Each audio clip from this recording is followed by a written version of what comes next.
Hey guys, my name is Burma. In this video we're gonna talk about idioms.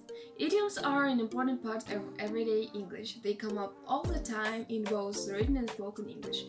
Because idioms don't always make sense literally, you'll have to learn the meaning and usage of each idiom. That may seem like a lot of work, but learning idioms is fun, especially when you compare English idioms to the idioms in your own language. Using idioms in your conversation will make your English sound more native and natural, so it's a good idea to master some of them.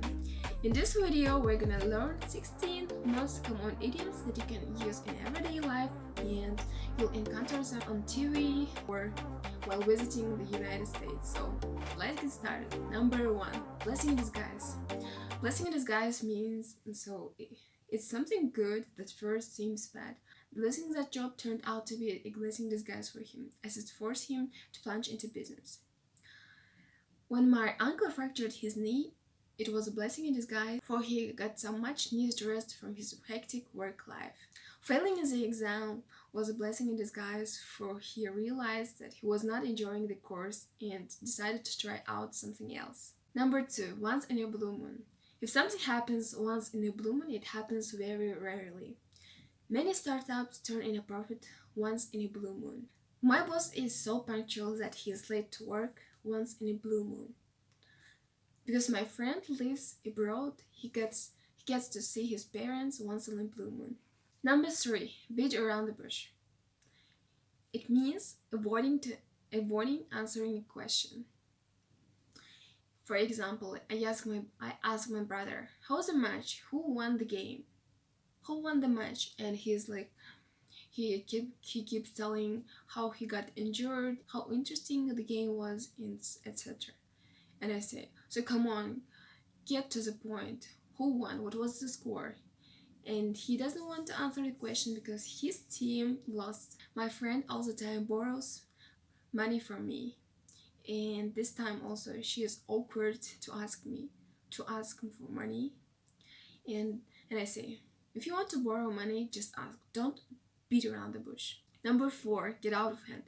If a person or a situation gets out of hand, they become impossible to control any longer. During the pandemic, the quest for drugs in our country got out of hand. Number 5, break a leg. Break a leg means best wishes or good luck. If some friends of yours prepare for an exam, you can say break a leg. To kill 2 birds with 1 stone means to achieve 2 things by doing a single action. For example, Sarah had gone to London on a business trip where she killed 2 birds with 1 stone, and she visited her relatives as well. Cycling to work kills 2 birds with 1 stone. It saves you money and gives you some exercise. I'll have to go to the dentist. On the way back, I'll pick up the groceries as well. Killing 2 birds with 1 stone. Stab in the back, which means to betray. If someone stabs you in the back, he or she betrays you. There is someone new in your job and your coworker says, "Watch out for the new kid. I heard he will stab you in the back without a second thought." Or, "Don't trust Arena. Last time we worked together, she stabbed me in the back." Number 8, cut the corners. To cut the corners means to do something in the easiest and cheapest way. For example, my parents often had to cut the corners when we were kids in order to feed all of us. Or, cutting the corners while doing repairs in an apartment is not a good idea, because later it can turn out to be that it'll take even more money. So don't cut the corners while doing repairs. Number 9, miss the boat.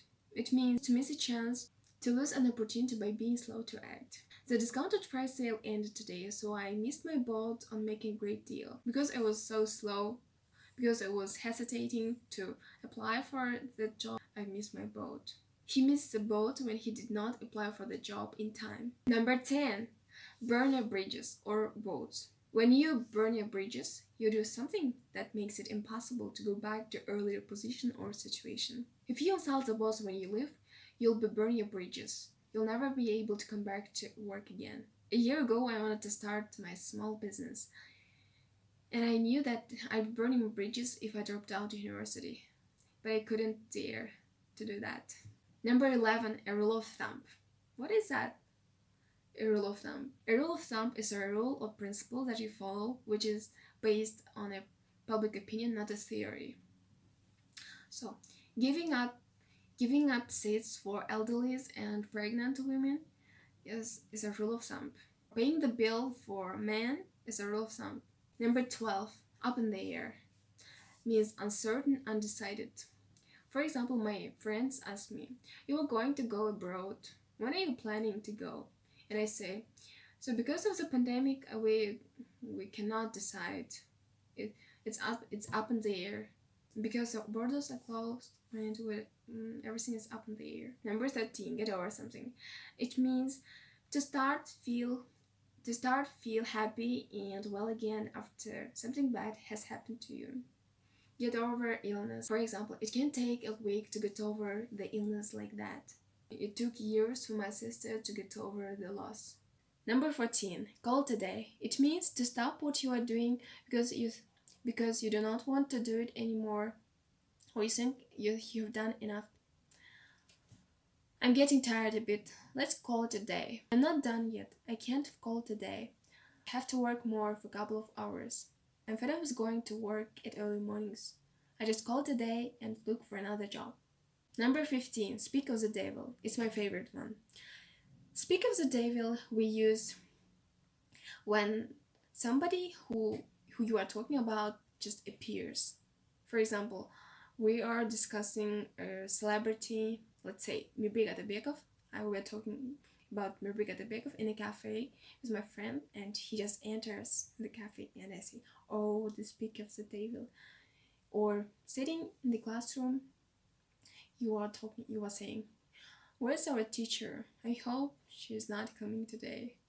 And she enters the classroom, and you are like, "Oh, speak of the devil. Here she comes." I think you understand the meaning. And the last one, 16, the best of both worlds is a situation when you can enjoy the advantage of two very different things. For example, my aunt works in the city but lives in the country, so she gets the best of both worlds. I have the best of both worlds, a wonderful family and a great job. It's also used in negative form. You can get this item for cheap, but you'll have to compromise on quality. You can't get the best of both worlds. So guys, I think that these idioms were interesting and useful for you. I hope that you learned them and use in your conversation. That were 60 most common idioms. So thanks for watching. See you next time. Bye.